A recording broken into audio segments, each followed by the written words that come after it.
The alarm klaxon screamed through Station Omega-7 as Commander Lee Min-ho rushed to the command center. His boots echoed against the metal corridors while emergency lights bathed everything in red. Something big was happening, and it wasn't good, sir. Incoming transmission on all frequencies, reported Communications Officer Park Jasu, her fingers dancing across the holographic interface. It's not from Earth Command. Min-ho slid into his captain's chair, his jaw tightening as he studied the main display. Dozens of massive ships hung in space like dark predators, their hulls gleaming with an otherworldly metal that seemed to absorb starlight. Each vessel was easily 10 times larger than humanity's biggest warships. "Put it through," Min-ho ordered, his voice steady despite the ice forming in his stomach. The main screen flickered, revealing a creature that looked like it had crawled out of humanity's worst nightmares, 8 feet tall with forearms. Its skin was a sickly green-gray color that shifted like liquid metal. Multiple eyes blinked independently across its elongated skull, and when it spoke, rows of needle-sharp teeth glinted in the artificial light. Primitive species of the third planet. The alien's voice came through their universal translator, dripping with contempt. "I am War Commander Vex High of the Dominion Fleet. Your pathetic civilization has exactly 72 of your rotations to surrender unconditionally to the Galactic Council's authority." Tactical Officer Kim Dae-in leaned forward in his seat, studying the alien fleet's formation on his screens. "Boss, I'm counting 47 heavy cruisers and at least 12 dreadnoughts. Their weapons signatures are off the charts." The alien commander continued his speech, clearly enjoying himself. "For 10,000 cycles, no species has been foolish enough to resist the Dominion. Your crude metal ships and chemical rockets are amusing toys compared to our plasma cannons and quantum torpedoes. You have conquered 700 worlds without losing a single vessel." Park Jasu whispered urgently to Min-ho. "Sir, I'm detecting massive energy build-ups across their fleet. They're targeting something on the view screen." War Commander Vex High's multiple eyes focused with predatory intensity. "To demonstrate the futility of resistance, observe what happens to those who displease the Dominion." The alien fleet moved like a school of mechanical fish, their ships repositioning with fluid precision. A nearby asteroid, roughly the size of a city block, drifted peacefully in space about 50,000 kilometers away. Suddenly, brilliant beams of purple energy lanced out from the Dominion ships, converging on the rocky mass. The asteroid didn't just explode, it simply ceased to exist. One moment it was there, the next there was only empty space and a few glowing particles that quickly dispersed. The raw display of power left the human crew speechless. "Impressive," War Commander Vex High said, his translator somehow conveying his smartness. "Our disintegrator rays can reduce your entire planet to cosmic dust in mere moments. Your primitive nuclear weapons are nothing compared to technology that can unmake matter itself." Engineer Cho Hyun-woo, monitoring the station sensors, shook his head in amazement. The energy output from that attack was equivalent to 100 hydrogen bombs, and they made it look effortless. The alien commander leaned closer to his transmission device, his multiple eyes glowing with anticipation. "Now, human insects, you will broadcast your surrender to your entire species. Tell them that resistance means extinction. Tell them that the Dominion shows mercy only to those who submit immediately and completely." The bridge fell silent except for the hum of life support systems. Every human present knew they were looking at their potential executioners. The alien technology was clearly centuries ahead of anything Earth possessed. Their fleet could probably destroy every human settlement in the solar system before lunch. But Commander Lee Min-ho had not survived 3 decades in space by backing down from impossible odds. He had fought space pirates in the asteroid belt, survived the Titan station disaster, and once held off an entire rebel fleet with nothing but to damage frigates and pure stubbornness. He stood slowly, straightening his uniform jacket, and looked directly into War Commander Vex's highest multiple eyes. When he spoke, his voice carried the quiet confidence of a man who had stared death in the face more times than he could count. "War Commander Vex High," Minho said politely, as if discussing the weather rather than humanity's extinction. "That was quite a demonstration. Very impressive technology you have there. However, I'm afraid we'll need some time to consider your generous offer." The alien's eyes widened in what appeared to be shock, clearly. No species had ever responded to his ultimatum with anything other than immediate terror. "Surrender, you dare to negotiate with the Dominion," Vex High snarled, his translator crackling with static from his rising anger. Minho smiled, not the friendly smile of diplomacy, but the cold smile of a predator who had just spotted weakness in his opponent. "Oh, we're not negotiating, Commander. We're just buying time to prepare our response." Deep beneath the Rocky Mountains, lights flickered to life in a facility that officially didn't exist. The Terran Defense Network had been humanity's best-kept secret for 20 years, built after the first deep space telescopes detected signs of alien civilizations. Now, as klaxons wailed through the underground corridors, that secret was about to pay off. Dr. Johanna pushed her glasses up her nose as she hunched over her workstation. Surrounded by holographic displays showing alien ship movements, coffee, cups, and energy bar wrappers littered her desk. She hadn't slept in 36 hours, not since the Dominion fleet appeared. "This is fascinating," she muttered, her fingers flying across the keyboard as she analyzed the intercepted alien communications. "Their tactical formations are perfect, almost mathematical. But look at this pattern recognition data." Her colleague, Dr. Yoon Taiman, leaned over her shoulder. "What am I looking at?" "Every species they've conquered followed the same script," Hannah explained, highlighting sections of the alien database they'd managed to hack. "Show overwhelming force. Demand surrender. Species capitulates within days. They've never had to adapt their strategy because it always works, and that's bad. For them how?" Hannah grinned, the kind of smile that usually meant trouble. "Because they have no experience dealing with asymmetric warfare. These aliens fight like chess masters, but humans learn to fight dirty in back alleys." Meanwhile, on the bridge of the battle cruiser Incheon, Captain Song Woo-bin was proving exactly that point. His ship looked like a battered freighter from the outside, but hidden beneath its rusted hull were enough weapons to level a small moon. It was one of 50 such vessels scattered throughout the solar system, all disguised as civilian craft. "Sir, we're receiving the activation codes," reported his communications officer, Lieutenant Kang Minji. "Operation Scattered Stones is a go." Woo-bin nodded grimly. Scattered Stones was based on an ancient Korean military strategy, appear weak and disorganized while secretly coordinating a devastating counterattack. The aliens would expect humanity to mass their fleets for a traditional space battle. Instead, every human ship would act independently, using hit-and-run tactics that had served guerrilla fighters for thousands of years. "Send the message to all ships," Woo-bin ordered. "Old Earth frequency. Audio only. Make it sound panicked."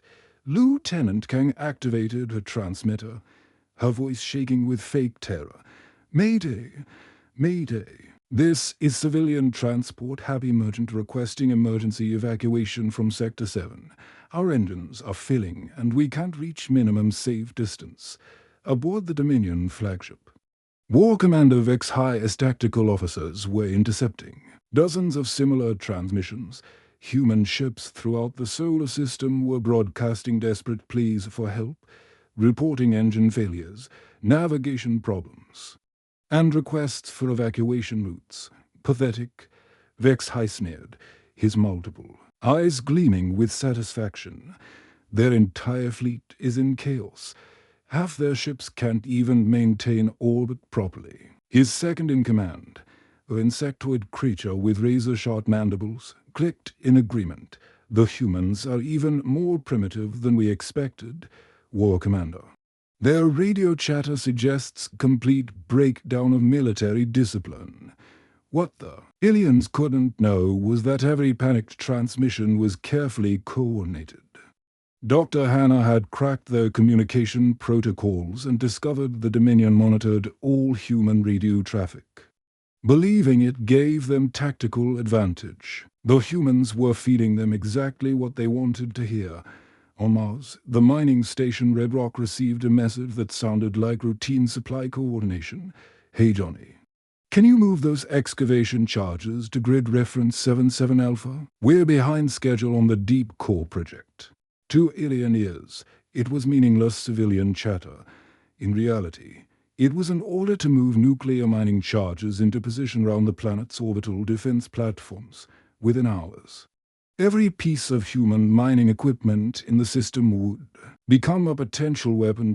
Captain Song Wuban's ship drifted closer to the alien fleet, broadcasting engine problems and requesting safe passage to evacuate civilians. His real mission was to plant sensor beacons that would give human forces detailed scans of Dominion shield frequencies and weapon systems, sir, whispered his weapons officer. "Lieutenant Park Sungo, we're getting detailed scans of their hull composition. Our boys back home are going to love this data." The beauty of the human strategy was its simplicity.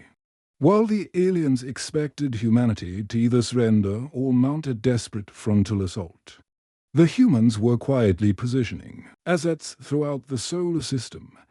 Cargo ships carried hidden weapons. Mining vessels moved into strategic positions. Communication satellites began broadcasting full sensor readings. Dr. Chor Hannah discovered something else interesting in the alien database. The Dominion had never fought a species that used deception as a primary tactic.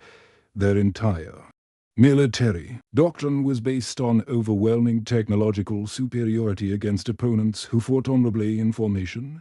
They're like samurai facing ninjas. She explained to the Defense Council via encrypted transmission. All their training assumes the enemy will meet them head-on in open battle. They have no protocols for dealing with enemies who hide, trick, and strike from unexpected angles.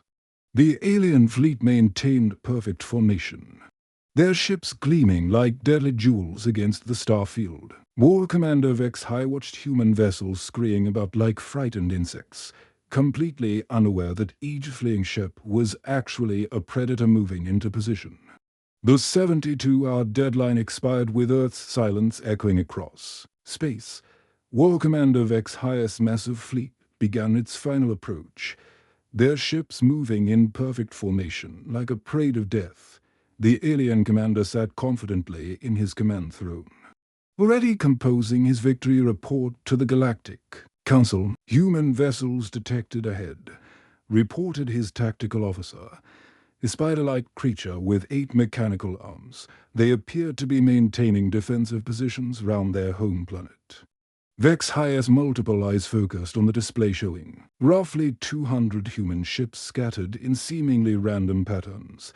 Most looked like converted cargo haulers and mining vessels, hardly the stuff of legendary space battles. Pitiful, he sneered. They couldn't even muster proper warships for their final stand. Begin the attack sequence. Target their largest vessel first. The Dominion flagship opened fire with its primary plasma cannons, brilliant purple beams, reaching across space toward a human heavy cruiser. The beams struck true, and the ship exploded in a ball of fire and twisted metal. Victory seemed assured. But then something happened that had never occurred in 10,000 years of Dominion conquest. The explosion was wrong. Instead of the usual debris field, the destroyed ship had released hundreds of small objects that, scattered in all directions, War Commander Vex High watched in confusion as these objects began accelerating toward his fleet under their own power. "What are those projectiles?" he demanded. Before his tactical officer could respond, the first wave hit. The objects weren't weapons at all. They were emergency escape pods that had been converted into boarding craft. Each pod contained 6 humans armed with nothing more sophisticated than cutting torches, welding equipment, and industrial tools. Lieutenant Yunzi Allah felt her stomach drop as her makeshift boarding pod slammed into the hull of an alien cruiser. Round her, 5 other humans shook off the impact and grabbed their improvised weapons. They had trained for this moment in asteroid mining operations, learning to cut through the toughest materials in the most dangerous conditions. "Remember, we're not trying to capture the ship," she told her team as they activated their plasma cutters. "We just need to cause enough chaos to give our people an opening." The boarding pod's cutting laser began slicing through the alien hull like a hot knife through butter. Within minutes, they had carved a hole large enough to crawl through. Ciela led the way into the alien ship, her helmet's lights cutting through the darkness of the damaged corridor. The first alien they encountered was a tall, graceful creature with crystalline skin that reflected light like a prism. It carried an elegant energy weapon that probably cost more than most human cities. But elegance meant nothing when Ciela's industrial plasma cutter melted the weapon and half the corridor wall behind. "This is impossible," the alien gasped through its translator before Ciela's team swarmed past it toward the ship's engine room. Across the battlefield, engineer Nam Ji-hoon was proving that humans could turn anything into a weapon. His cargo ship, the Iron Horse, had been hauling asteroid ore when the war started. Now it was accelerating directly toward the alien flagship at maximum burn. Its cargo holds packed with refined uranium and industrial explosives, all crew too. "Escape pods," Ji-hoon announced calmly over the ship's intercom. "We've got 5 minutes before impact." The aliens detected the incoming vessel and fired everything they had at it. Their weapons tore chunks from the Iron Horse's hull, but Ji-hoon had reinforced the ship's nose with armor plating salvaged from demolished space stations. The cargo ship kept coming like an unstoppable meteor. War Commander Vex High watched in growing alarms. More human ships began similar suicide runs. These weren't military tactics. They were the desperate actions of creatures who refused to accept defeat even when facing impossible odds. "Sir, we're detecting massive structural damage across 17 ships," reported his tactical officer, panic creeping into its mechanical voice. "The humans have somehow managed to board 43 vessels using primitive cutting tools." Vic's highest confidence began to crack. In 10 millennia of conquest, enemy species had always followed predictable patterns. They would mass their fleets, engage in traditional battle formations, and surrender when their losses became unsustainable. These humans were fighting like rabid animals, turning every piece of equipment into weapons and treating their own lives as acceptable. Casualties. On the alien cruiser Void Render, Lieutenant Yunseola's boarding party had reached the engine room. The chamber was filled with incomprehensible alien technology, crystalline matrices that hummed with energy and geometric shapes that hurt to look at directly. But Seola didn't need to understand alien engineering to know that cutting certain cables would cause very bad things to happen. "Light it up," she ordered. Her team's plasma cutters sliced through power conduits and control systems with industrial precision. Sparks flew as alien technology failed in cascading waves. Emergency lights began flushing, and the ship's artificial gravity started fluctuating wildly. Meanwhile, Nam Ji-hoon's cargo ship had become a guided missile weighing 50,000 tons. The alien flagship's defensive screens flickered and died under the concentrated fire needed to stop the Iron Horse, but the cargo ship's momentum carried it forward. When it finally struck, The impact drove clear through 3 decks and detonated the ship's cargo of mining explosives in the heart of the alien vessel. The explosion lit up space like a newborn star. The Dominion flagship, pride of their fleet, split in half and began drifting dead in space. War Commander Vex-High found himself floating in an escape pod, watching his invincible fleet being torn apart by creatures he had dismissed as primitive. Human boarding parties were cutting their way through ship after ship, while converted cargo vessels rammed his cruisers with suicidal determination, for the first time in his military career. Vex-High experienced something completely foreign too: Dominion thinking. The realization that he might actually lose a battle had been raging for 6 hours. And War Commander Vex-High was beginning to understand why the humans had asked for time to coincide. His offer, they hadn't been preparing surrender documents. They had been preparing for a war unlike anything the Dominion had ever encountered.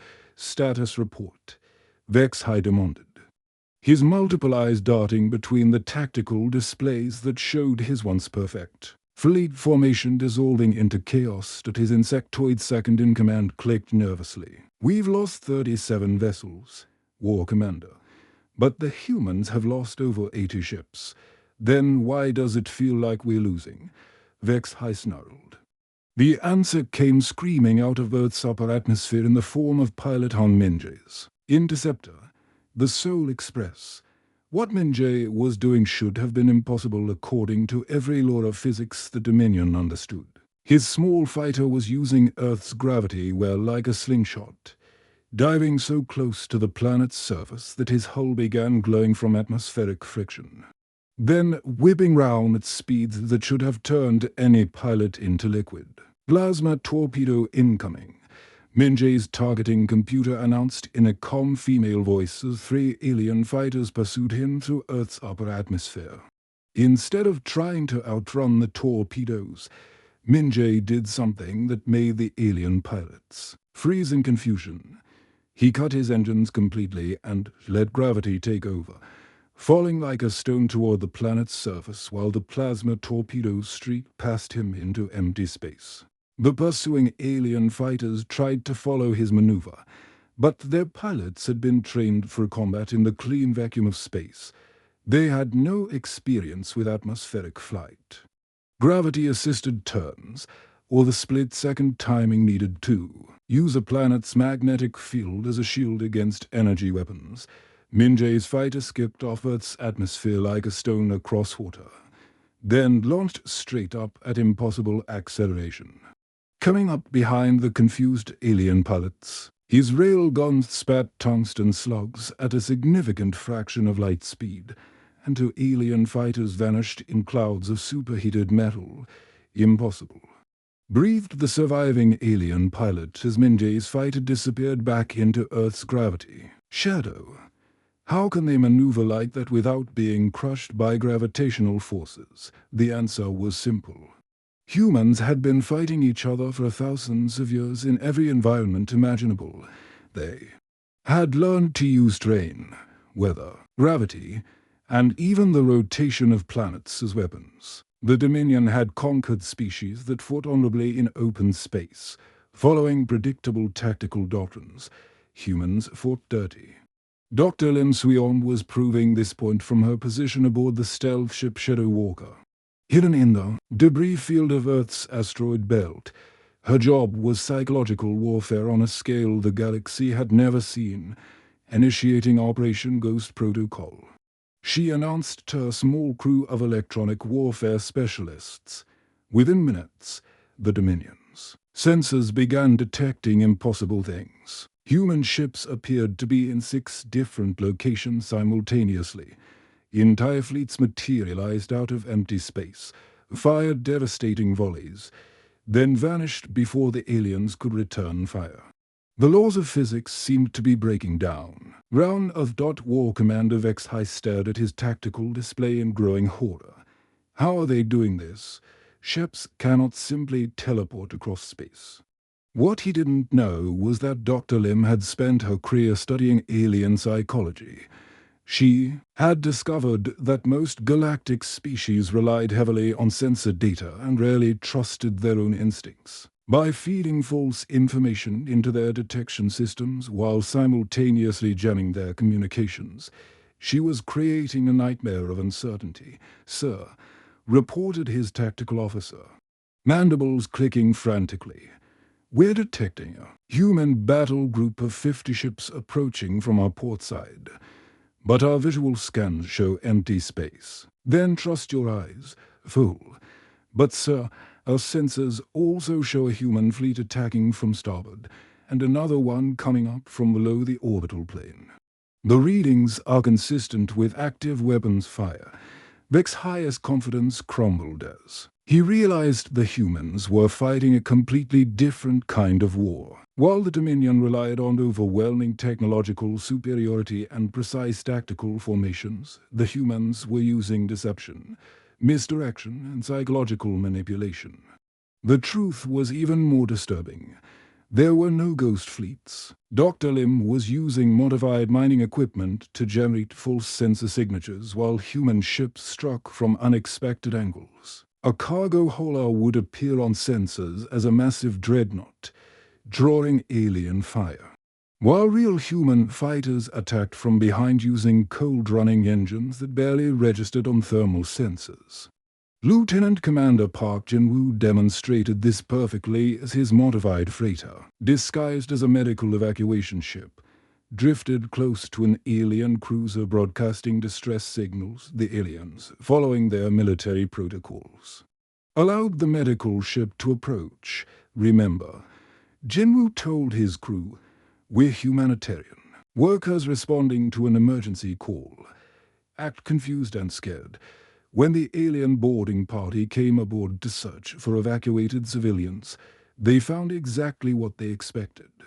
Panicked humans with medical equipment and cargo holds, full of emergency supplies. What they didn't find were the combat engineers hidden in the ship's modified storage compartments, or the fact that the medical supplies were actually military-grade explosives disguised as food wrapped. Irons dot by the time the aliens realized their mistake, Jin-woo's team had disabled their boarding craft and planted charges throughout their cruiser. The alien ship died from the inside out, its hull cracking like an eggshell as explosions cascaded through its internal structure. War. "Commander," Vex High watched another of his ships die in a way that made no tactical sense. The humans weren't fighting to win territory or resources. They were fighting to survive, and that made them infinitely more dangerous than any enemy the Dominion had ever faced. "Sir," his communications officer reported, voice trembling with fear, "we're receiving surrender requests from 17 of our ships.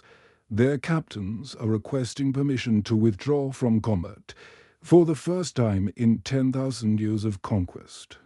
Dominion forces were asking to retreat from a primitive species. Vex's highest hands shook as he stared at the tactical display showing his once mighty fleet being systematically destroyed by creatures he had dismissed as insects.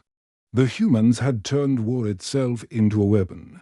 The silence that followed was deafening. For 12 hours, space round Earth had been alive with the thunder of plasma cannons and the screams of dying ships. Now, nothing but the gentle drift of debris and the occasional flicker of emergency beacons marked where the Dominion's mighty fleet had been broken against humanity's stubborn refusal to surrender. War Commander Vex High floated in his command pod, surrounded by the wreckage of what had once been the most feared fleet in the galaxy. His flagship was gone, split in half by a human cargo ship. 2/3 of his fleet lay scattered across the solar system in pieces. The survivors hung in space like wounded animals. Their crews, shocked to move, opened a channel to the human command station. Vex High ordered, his voice hollow with defeat. His pride, built over centuries of easy conquests, lay in ruins round him on Station Omega-7. Commander Lee Min-ho straightened his uniform as the alien commander's image appeared. On the main screen, Vex High looked different now, smaller somehow. His multiple eyes dim with exhaustion and something Minho recognized as newfound respect. "Commander Minho," Vex High began, his translator struggling with unfamiliar concepts, "I request a formal ceasefire. The Dominion fleet wishes to withdraw from this system." Minho nodded calmly, though inside he felt a surge of fierce satisfaction. "Granted. War Commander, your surviving ships are free to leave. There is something else," Vex High continued, his alien features twisting in what might have been embarrassment. "The Galactic Council must be informed of what occurred here. They will want to meet with your species.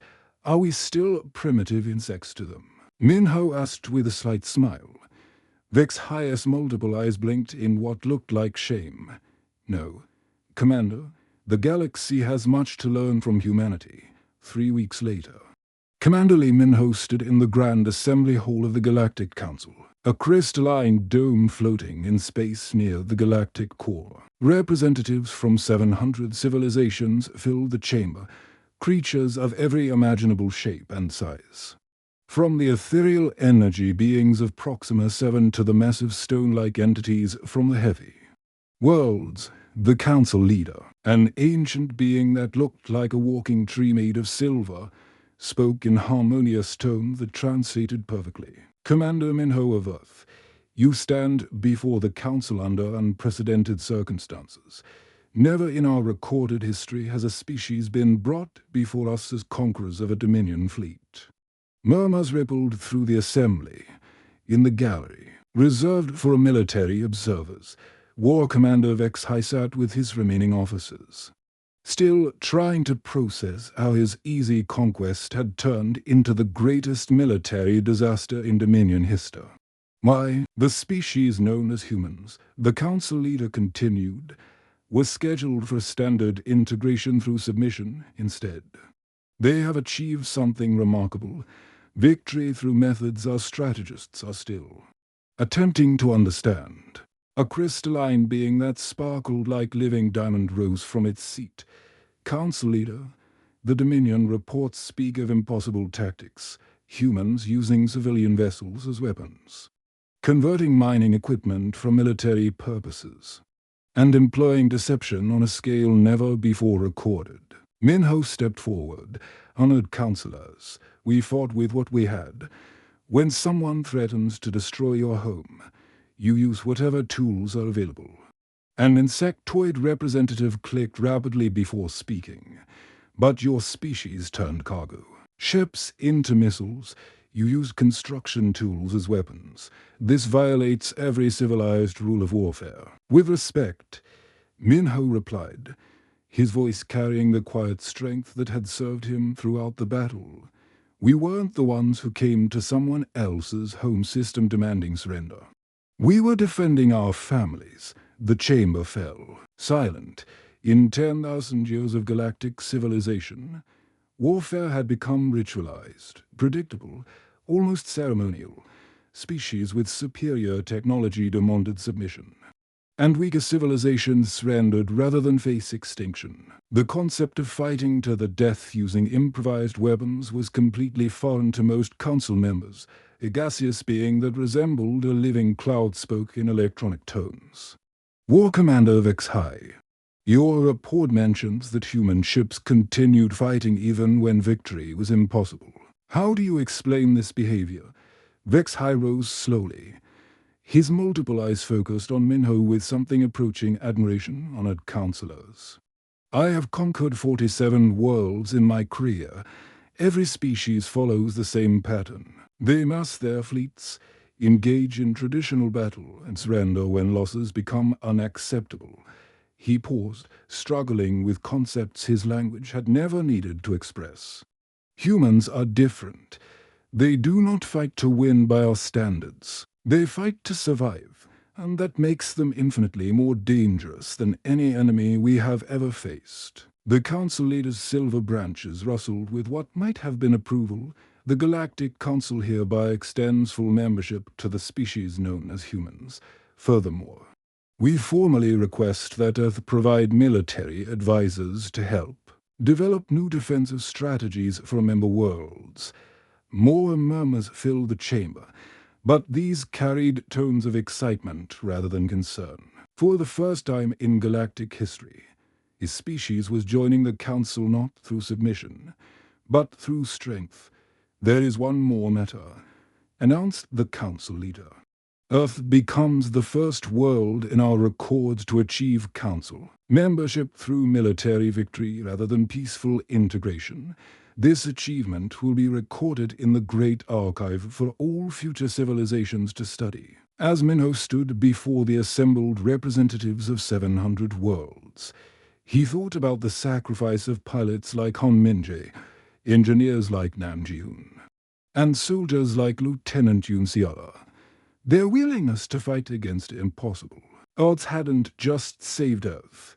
It had earned humanity a place among the stars. The galaxy had learned an important lesson. Technology and numbers meant nothing without the will to use them. Humans possessed something that 10,000 years of galactic civilization had nearly forgotten: the absolute refusal to give up when everything seemed lost. War Commander Vex High approached Minho after the ceremony. "Commander, I have one question. When you asked for time to consider our offer, you were already planning to fight, weren't you?" Minho smiled, the same cold smile he'd worn during their first encounter. "War Commander, humans have a saying: never pick a fight with someone who has nothing left to lose. You threatened to destroy our home. What did you think we would do as Earth's first representative to the Galactic Council?" Commander Lee Minho looked out at the stars that were no longer forbidden to humanity. The galaxy was vast and full of wonders, but it had learned something important about the small blue planet orbiting an unremarkable yellow star.